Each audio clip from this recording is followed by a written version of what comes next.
Joining us now is writer and broadcaster Esther Krakue.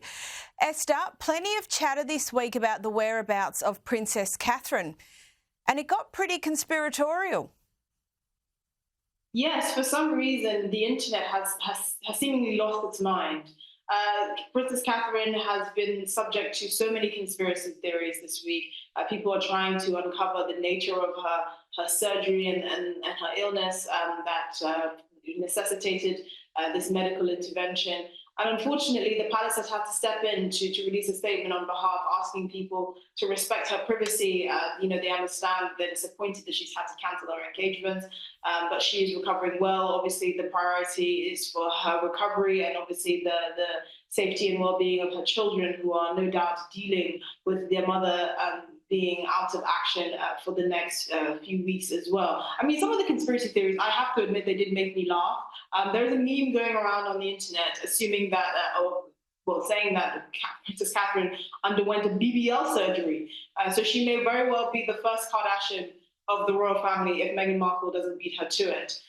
But in all seriousness, it's not very nice for people to try and uncover the nature of sort of your medical intervention and intimate medical details. And unfortunately, the Princess of Wales has had to deal with this. The public seems to be getting quite restless and anxious over the fact that she's no longer kind of in the picture at the moment. But hopefully this statement released on her behalf will put an end to it, and we will not be seeing Princess Catherine, the princess of Kardashian land. Eyebrows were also raised earlier this week when Prince William pulled out of a memorial service for his godfather, the late King Constantine of Greece. Do we know what happened here?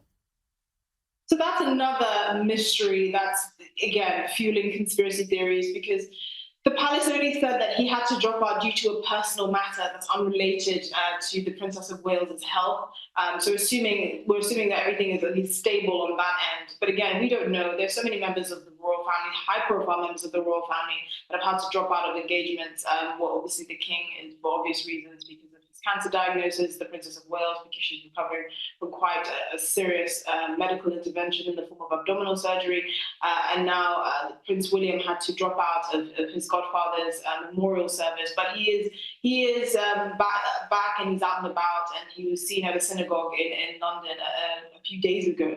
So I suspect it was a one-off thing. He didn't actually cancel sort of an official engagement on behalf of the state. It was a memorial service for his godfather. So it was certainly a personal matter in that regard anyway, and it was something that came up that had to interrupt that. And that all happens. People take time off work sometimes, a day or two, for personal reasons. So I think people are more understanding of that. It's obviously the other members of the royal family that are drawing a bit more concern. Speaking of Prince Andrew, the front page of today's Daily Mirror has a splash about a fresh Prince Andrew bombshell. Look, I'm not sure his family can take much more of this. What's happened this time? So again, Prince Andrew has been dragged, you might say, kicking and screaming back into the spotlight, because a judge has ordered for more documents involved in the Jeffrey Epstein case to be released, to be made public. And unfortunately, that does mean that wherever Epstein goes now, Prince Andrew will follow, even if this has nothing to do with him. His name will forever be attached to this disgraced, convicted paedophile. Now, I've been recommending that Prince Andrew be banished to a small village in India, where he must volunteer for the rest of his life away from cameras. But unfortunately, that seems a bit radical for the royal family. But something must be done. Something must be done, because the public cannot keep stomaching this disgraced prince, who, if he was anyone else, would not have been given as much grace as he's been given, certainly not by his family and not by the public. He still seems to be living lavishly in his royal residence. And it really irks the public that someone like this has seemingly got away with something, or even at the very least not been proven innocent. His case with Virginia Giuffre never went to trial, and he settled out of court, even though he claimed to have never met this woman. There's so many distasteful details that keep coming up, and the public keep getting reminded of when it comes to Prince Andrew. But unfortunately, every time something comes up in regards to Jeffrey Epstein, so does Prince Andrew, and the fact that he had to leave public life in such disgrace. I really do think that the king should consider doing something a bit more drastic, a bit more permanent, probably get him a one-bedroom flat in Stevenage or something, because I don't think, the longer this goes on, the more it tarnishes the king and the royal family's reputation. And I really don't think that the royal family has the good graces of late Queen Elizabeth to rely on. I think it's something, I suspect probably William would have wanted to do something a bit more drastic, because we know from courtiers that he was very vocal about cutting ties with his uncle after the scandal was unveiled. But he still seems to be not in the fold, but fold adjacent. He's been out and about, he's been supporting his ex-wife, Sarah Ferguson, and her unfortunate cancer diagnosis as well. But it needs to be more than that. This man, and if he's not willing to do something that attests to his innocence, goes to trial or whatever, so the public can finally put this to rest, something must be done. And even then, this man was still friends with a known convicted sex offender. He did a BBC interview where he attested that it was because of his loyalty and good character. Again, the public are just not having any of it. Prince Andrew must go. Yeah, that's an excellent observation. I do like the fold adjacent. I think that there is a great way to describe it. Now, look, you'll recall Meghan and Harry's infamous New York car chase last year. Apparently some new details have come to light. What are they? Yes, so the NYPD has released some footage and released a statement attesting to the fact that Harry and Meghan were involved, not necessarily in a catastrophic car chase, as they worded it, but they were being pursued relentlessly by paparazzi who had no regard for traffic regulations in a heavily congested city like New York. Fortunately, no one was hurt, but the police does have enough footage and evidence to arrest 2 people.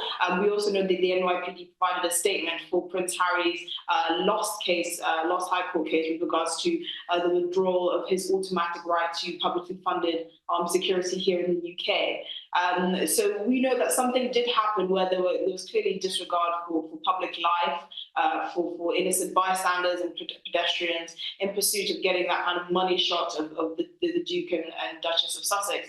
And the NYPD have attested to it. Now, whether this was kind of the Grand Theft Auto version that Meghan and Harry seem to allude to, whether it was, high-speed car chase with flashing, blinding lights and people going haywire and cars tipping upside down. Clearly, that was not the case. I mean, when I think we remember, because we spoke about this when they released a statement about their catastrophic car chase.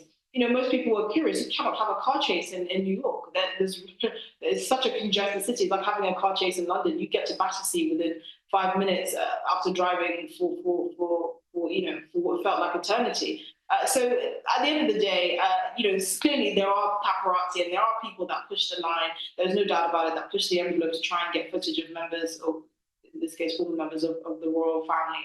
And it is a problem. It is extremely dangerous. Now, unfortunately, that evidence statement that the NYPD gave to support Harry's case didn't change the outcomes of things. We still know that Harry lost his case to challenge his automatic right to armed security here in the UK. And I suspect that will have implications moving forward of the frequency of his visits, whether Meghan will even come over with their children, whether they'll just stay in Montecito because they feel like they've been forced out with no option. We'll have to see. Now, the rumours about Prince Harry as the part-time prince, will they continue, Esther? And we've spoken about this before. Look, my understanding is that it's not going to happen, but why won't this story go away? I think it's because Prince Harry is a bit like the Energizer Bunny. He just doesn't stop. I mean, he is up to his neck in lawsuits. He's very, very fortunate that he's an extremely wealthy man, although I'm sure he tries to distance himself from that in a bit to seem a bit more pious to the public. But he is a very wealthy man. Like I've said, his late mother left him an inheritance, I believe, to the tune of around £13 million.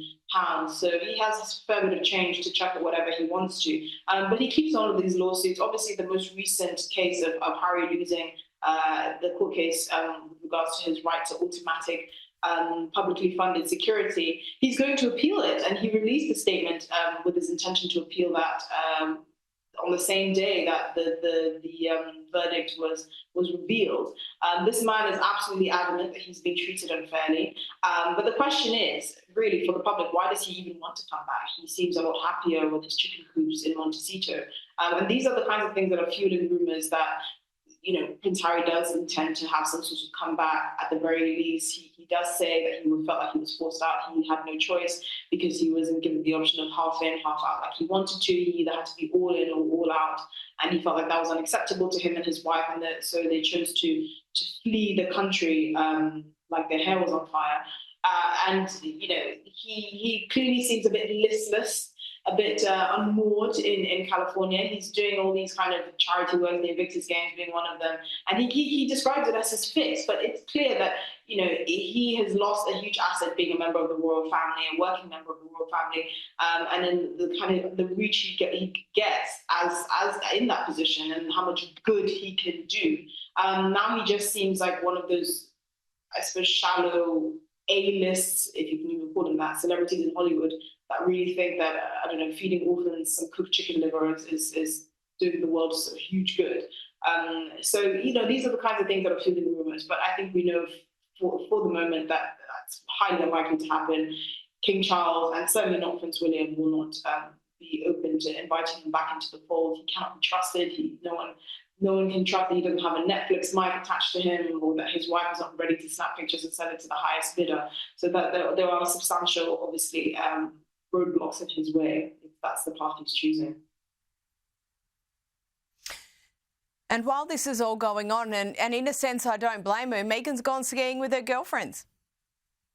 Yes, she seems none the wiser. It looks like she's living a very carefree life. In many ways, I'm actually quite happy for her that she left the royal family, because it's clear that she would have been a terrible fit. And this is not to say anything about the royal family, but this lady clearly doesn't have any devotion to the British public, the Commonwealth, the institution as a royal family. She's American, you could argue. And I don't think that the royal family has a great track record with American divorcees.